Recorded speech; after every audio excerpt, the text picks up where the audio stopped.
the news broke about the Super Bowl 2022 halftime show, Right. and the lineup has been announced. It Mm-hmm. is Snoop Dogg, it is Dr. Dre, it is Eminem, it Mm-hmm. is one of my favorites, Mary J. Blige, It's the and it is MJB. Kendrick Lamar. Say it again. It's the MJB. MJB, Be Happy, all that good stuff. Gotta love her, real love. And like I said, Kendrick Lamar. So there's been some rumblings on social media about this. It's going to be held in Los Angeles Mm-hmm. in February, on February 13th to be exact. Jay-Z, I believe it was in 2019, he entered a partnership with the NFL, Jay-Z's Rock Nation Entertainment, and this is part of the reason why we have this. Now, of course, folks have a short memory, Yes, but they when do. this partnership originally happened, there was some backlash because what about Colin Kaepernick? Mm-hmm. What about the way that he was treated in the NFL? When folks talk about cancel culture, Colin Kaepernick had a Paul Robeson done to him. Oh He had a yeah. Lena Horne done to him. Like, if Mm-hmm. y'all don't know that history, look at how Paul Robeson and Lena Horne weren't able to work because they were accused of being too political, being communist to be exact. So Colin Kaepernick hasn't played in the NFL since. And there was Mm-hmm. some backlash to it. And there was this report that Jay-Z spoke to Colin Kaepernick, then Colin Kaepernick's girlfriend denied that. It goes on and on. And, reportedly at one point, Travis Scott was going to perform at the halftime show. Allegedly, Jay-Z told him not to. So now here we are, some of these artists that we love, Mm-hmm. Kendrick Lamar, a really political artist. Yep. Like you said, we all love Mary J. Blige. Like Mm-hmm. there's no slander on Mary J. Blige. But I saw some folks tweeting about this. Dr. Greg Carr, who I love so much, saying, Oh yeah. and I'm paraphrasing here, but what's the point of social justice if we can just have them wait a little bit and folks will forget? So it's interesting. You know sports. Yeah. What are your thoughts when you hear about this in a story like this? So my first reaction to every single person tweeting about this and complaining is, are you still watching football? Because if you're watching football, shut up. I mean, like here's the thing. I I never stopped watching football.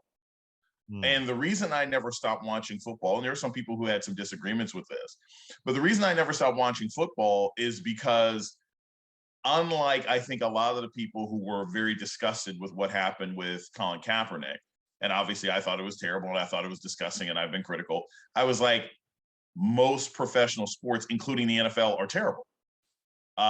They do these kinds of. Colin Kaepernick happened to be a particularly loud and very visible example that was exacerbated by us being in the Trump administration.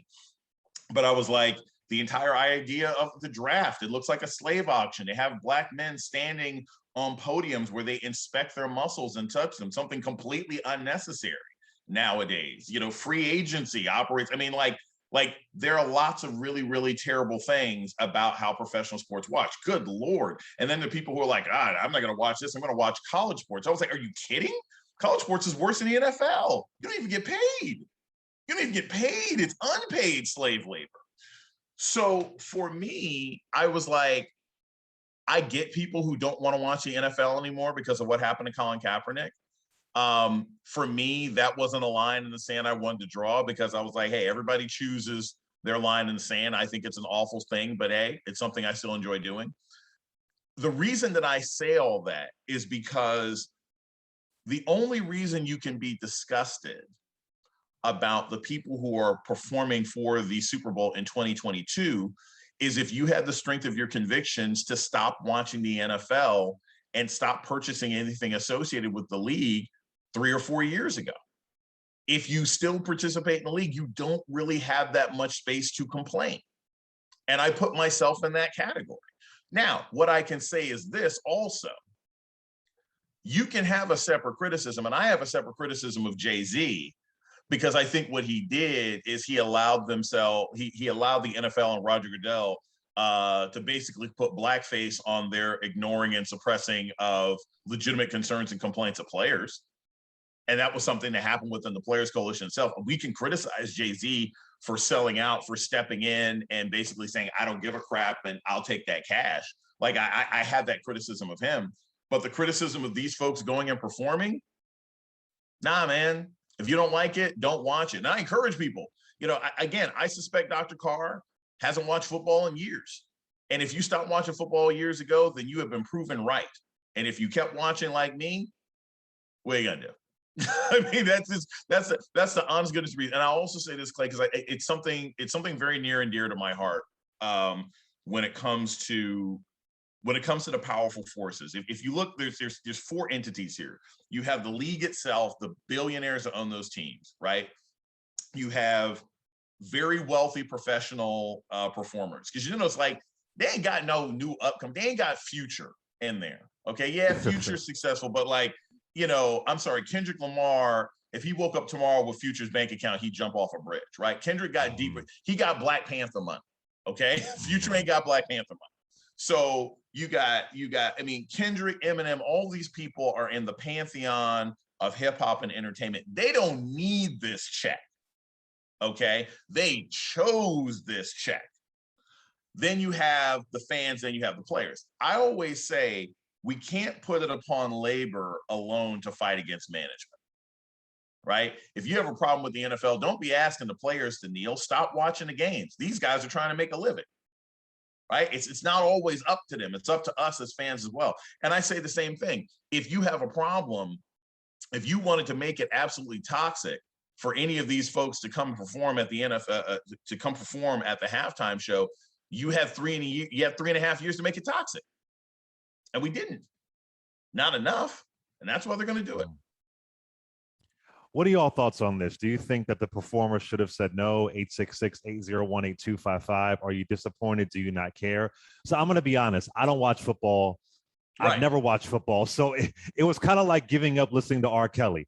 I wasn't an R. Kelly fan. I was a big Aaliyah fan. So, once I heard he did Aaliyah wrong, I gave up in '96. So it really isn't a big thing for me to let go of it. But I can say I was a little bit surprised to hear that Kendrick Lamar was on the lineup, because and I adore Kendrick Lamar, but because he is, he's much different than a Dr. Dre. And I've always said I think Eminem is overrated. I don't care what anybody says. It's just my opinion. But I was a little bit surprised, Dr. Dre, Eminem, Snoop, whatever. But, someone like Kendrick Lamar, his music, much of it was a soundtrack for Black Lives Matter, even before the racial reckoning of 2020. So I was a little bit surprised to see that. And I just wonder, do your politics have to match your checks? So this is what I suspect is the case with Kendrick Lamar. The Super Bowl is in Los Angeles. So you're going to get at least one. There's always one. Most years, they've tried to get a halftime act where there's at least one person. When they had the Super Bowl a couple years ago, 20 years ago now, when the Rams were in it, they had Nelly, right? I don't know where that Super Bowl was, but they had Nelly because Rams, Super Bowl, St. Louis, et cetera, et cetera. So there's always sort of a combination. In fact, I think that was the last time Mary J. Blige was Super Bowl halftime show. There's usually this combination of like either somebody from the city or somebody who can represent one of the teams. So if it's in Los Angeles, and God permitting, I hope the Los Angeles Rams don't make it because I can't stand that team.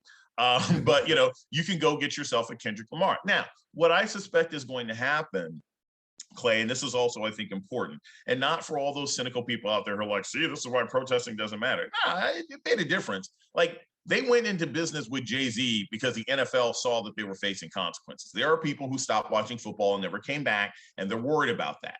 They've had ratings issues. They're worried about that as tons of people unplug and we faced the pandemic and everything else like that. It did not have no impact. That's why you had a Bruno Mars. That's why you had Justin Timberlake, come squirming back into the NFL after sexually assaulting Janet Jackson in front of millions and millions of people, then doing his Man of the Woods impression. That's why you had those kinds of really lame solo acts for years and years and years, because the NFL was worried. So you can't say that the protest didn't have an impact. But somebody like Kendrick Lamar, it's like, it's in LA, it's my city, and I am sure that both behind the scenes, he's probably made demands of the NFL, and he'll probably do some sort of symbolic thing during his performance that people will say is, oh, controversial. Look, I mean, is somebody going to be bold enough to come out performing with a Colin Kaepernick jersey? I would find that funny. I also suspect that there's like, a kill switch in the contract that says if you make any reference to that bleeper's name, we will sue you and take the rights to every drop of music you've ever made and music ideas you ain't even thought of. But I'm sure that Kendrick Lamar, in order to maintain his brand integrity, because this doesn't hurt Eminem's brand integrity. Who cares? He's from Detroit. Exactly. Mary J. Blige can't be touched, right? She ain't ever really stood for anything. Right. I mean, her music has always been about sort of self-development, right? This is, but Kendrick has something to lose. And I suspect that he will do something symbolic during the performance. Wink, wink, nod, nod. See, y'all, I didn't completely sell out. Look at this thing that I did. But I got to say, this goes to this larger issue, though, that we always have to remember of we have to remember what celebrities actually do and what our expectations of them are. Nicki Minaj, a perfect example. So, Nicki Minaj, she was doing her nonsense 2 weeks ago, right? It's like, with all of her vaccine disinformation and my cousin's uncle's brothers yesterday has swell balls and all this other kind of nonsense, right? It's like, you could get mad at Nicki Minaj for doing that. And I criticized what she said because I was like, this is nonsense and you should know better. But also, let's be clear. The woman has been, basically caping for numerous men accused of sexual violence and abuse for 3 or 4 years now. We know what Nicki Minaj is about. Our expectations of these people have to change. When have we known Mary J. Blige to be a particularly politically active figure? Never. So do you expect that from her? Eminem did one song where he tried to pick a one-sided fight with Trump. And he seemed to forget that Donald Trump doesn't care about white people. So that didn't work either. So like this isn't a crew of people that we have these expectations of. And I think that's the other thing people need to think. I mean, if Beyonce did it, it'd be like, damn, really? You kind of seem to care. If Rihanna did it, I think it'd be strange. But this group of people, nah, they out for that check. And that's what they're going to do. You know what's so interesting when you talk about the NFL and Jay-Z and partnering? I will never forget this. This must have been about 6-7 years ago. Mm-hmm. When the NFL was in all that controversy of homophobia, the NFL and GLAAD met, and GLAAD had a 52-point agenda of things they wanted to see changed. The NFL didn't meet with Rosie O'Donnell. They didn't meet with Neil Patrick Harris. Nope. They didn't meet with Ellen DeGeneres. Nope. They met with GLAAD, and they had an execution and a plan, and these things were implemented. There was actual demand. And I said this a couple of years ago on MSNBC. When a major corporation wants to make or organization wants to make some kind of change, they always go to a celebrity. They'll go to a Jay-Z. They'll go to a Steve Harvey. You never see somebody going to Dolly Parton for a panel on white poverty. No. Right? You never see, you never see with the LGBT, I said it before on MSNBC, if there's an issue in the Jewish community, they don't go to Barbara Streisand. You know what I'm saying? They go to an actual Jewish organization. So I just think it's so fascinating that here we are. This was their resolution. And I think Jay-Z is a great talent. But this was there. Said, let's go to Jay-Z. Let's not go to Color of Change. Let's not go to NAACP. Let's go to the celebrity because they really represent the issue of racism in the NFL. Well, but this is the thing. I mean, you have the Players Coalition. I mean, you have the NFL Players Union. So the league did meet with representatives of a labor force that's like 89% African American and probably somewhere close to 92% people of color, right? I mean, between African Americans, Latinos, and Polynesians, I believe the league is about 92% non-white people. So, so it's not like the NFL didn't have meetings with organizations that were representing large numbers of Black folk when we had these protests going on. The issue is that they were all labor. And at the end of the day, the NFL is never going to respect their mostly Black labor. And they remind you every year with how they hire and don't hire Black coaches and executives, with how they implement arbitrary policies like this year taunting, which is basically just, we think you Negroes on the field are being a little too uppity and a little too excitable.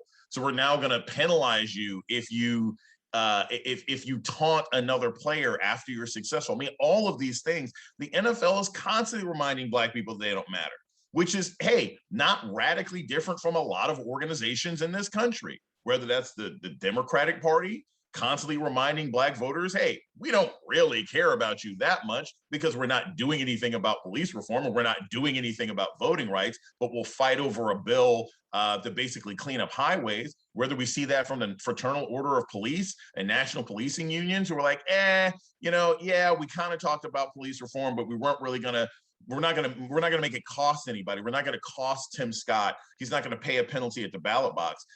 Name me an institution in this country that has not regularly and consistently shown out and out hostility and or disdain towards African Americans. I can't think of one.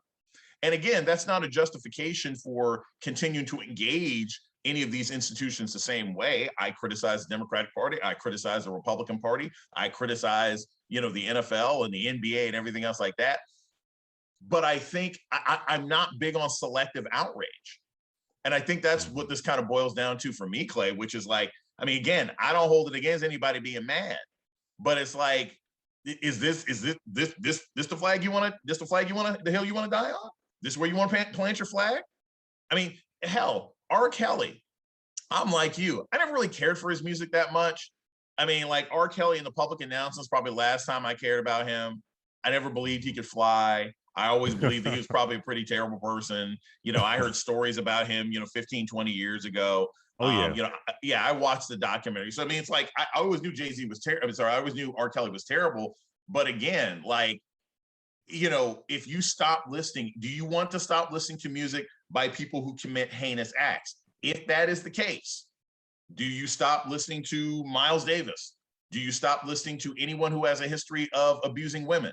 Do you have anybody who has, do you stop listening to Dr. Dre because he beat D Barnes 20 something years ago? And people who want to have that consistency, I praise you for it. But what I don't tend to get exercised about is again, selective outrage. Hell, if you watch the Olympics this year and how the Olympics treated Simone Biles, and all these women of all colors who were being molested and the FBI didn't do anything about it and the Olympics covered it up. If you watch the Olympics this year, you are basically giving free pass to an organization that literally said, we not only have no problem with exploiting the bodies of 9 to 14-year-old girls for our nationalist entertainment, we will let a man abuse those bodies as long as it brings us money and attention every 4 years. So again, NFL is terrible, but damn, like if you can watch the Olympics, I don't see how you're that much better morally. And anyone who perform, am I going to be mad at Snoop Dogg and Kevin Hart for doing commentary on the Olympics? Of course not.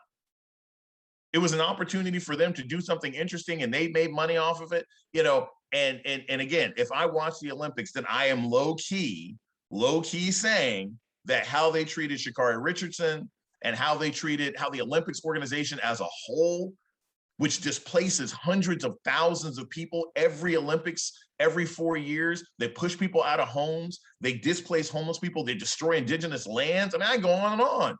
That's what sports does today. It's what the World Cup does today. So again, you want to be mad at Jay-Z, be mad. But okay, so wait, let me ask you. No, it's true. That's an interesting perspective. So then, like, I'm trying to think of somebody that I would like someone like Prince, for example. I adore Prince, but if I found out Prince was, peeing on children on video, I would be over it. I think it's what the line is. I would be over it, and I think the reason why some people are frustrated with the NFL, and everything you said is obviously correct, is because of the whole Colin Kaepernick angle, that, allegedly Jay-Z was reaching out to Colin Kaepernick, and this whole idea of solidarity, that there is this one person, that I think that's why some people are kind of rolling their eyes like, wow, you acted like you had his back. You talk about Black lives. If you weren't political, that's one thing. But if you insert yourself as being political, and then it appears that you're capitalizing off of that, I think that's where people kind of feel frustrated when you insert yourself that way and you tell somebody don't perform at the Super Bowl, yet you partner with them. It's just a bit of the, you know what I'm saying? Like, I think it's a bit of nuance there. Yeah, I mean, I understand that nuance. I think the other part that goes with it, though, is like, how much did you believe that Jay-Z was a credible narrator for what was really happening and why? I mean, he was very vague.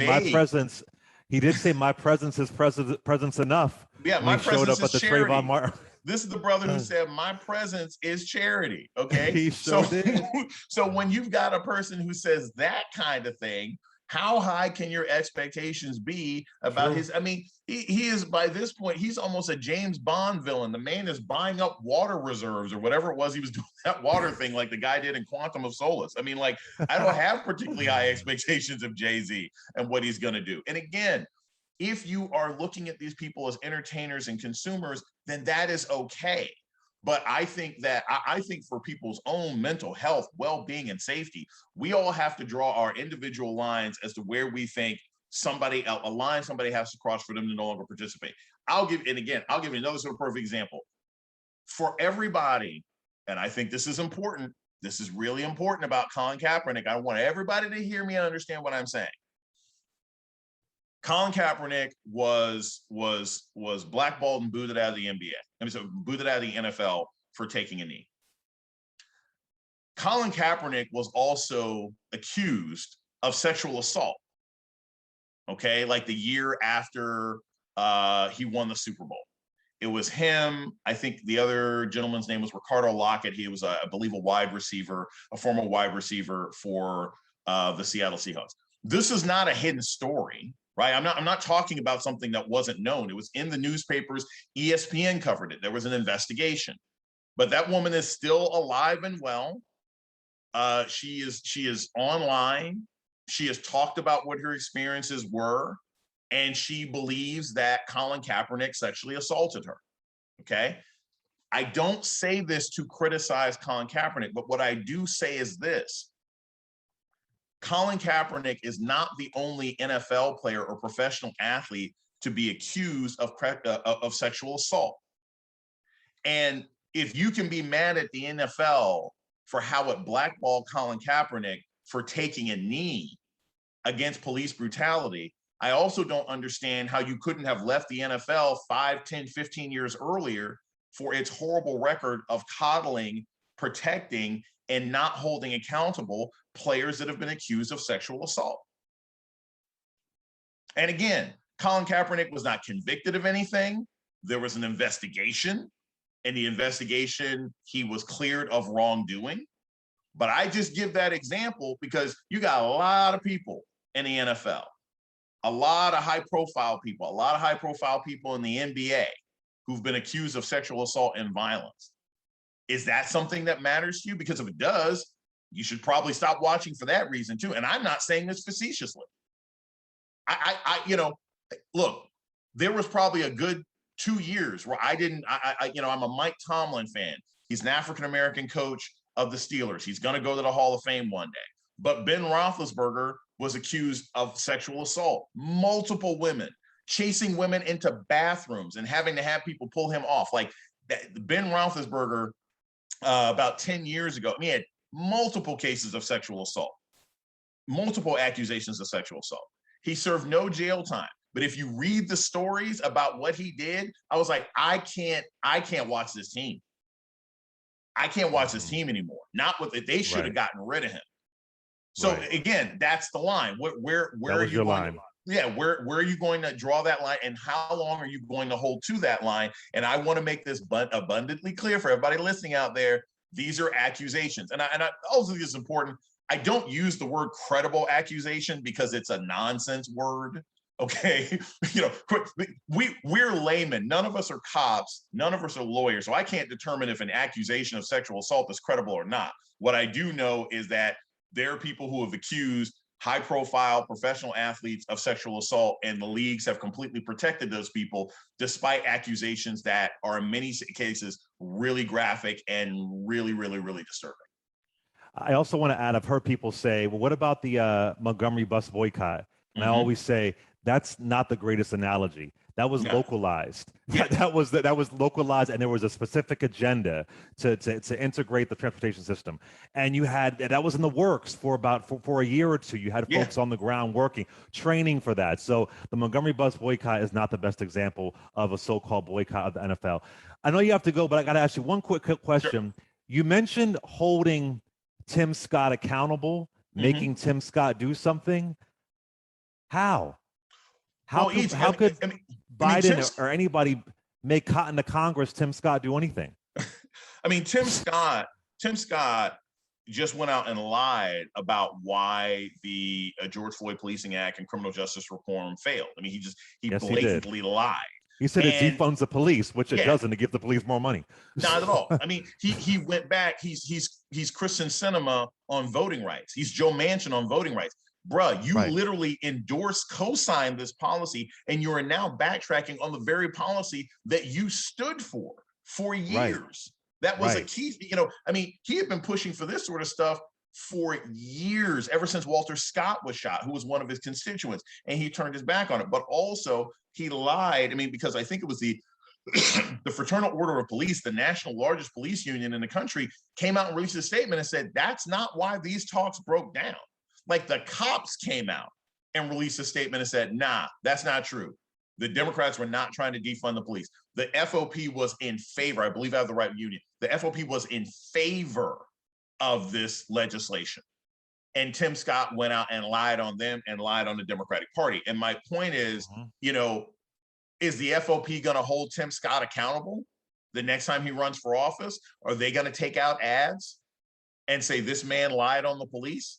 Are they gonna send out endorsements against his opponent, against a Republican primary opponent, or a Democrat that runs against him? Because if they're not willing to do that, simply saying Tim Scott lied on us doesn't carry much weight. And the same thing sort of applies to the NFL. I'm not saying that people can't make a difference. Like I said, even what the NFL is doing shows that it makes a difference, right? I mean, you may say these changes aren't particularly substantive, and I don't think they're substantive, but even symbolic change is an indicator that the heat was being turned on.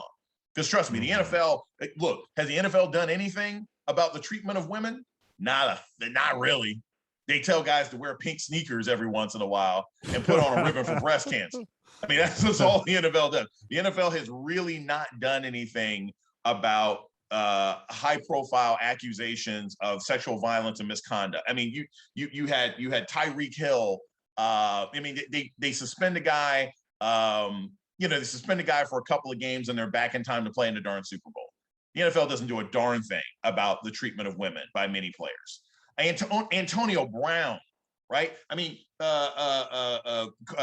Deshaun Watson right now, who's got 18 different women professional masseuses and physical therapists who say that he called them, contacted them for physical therapy and massages, and assaulted them. He's not out of the league yet.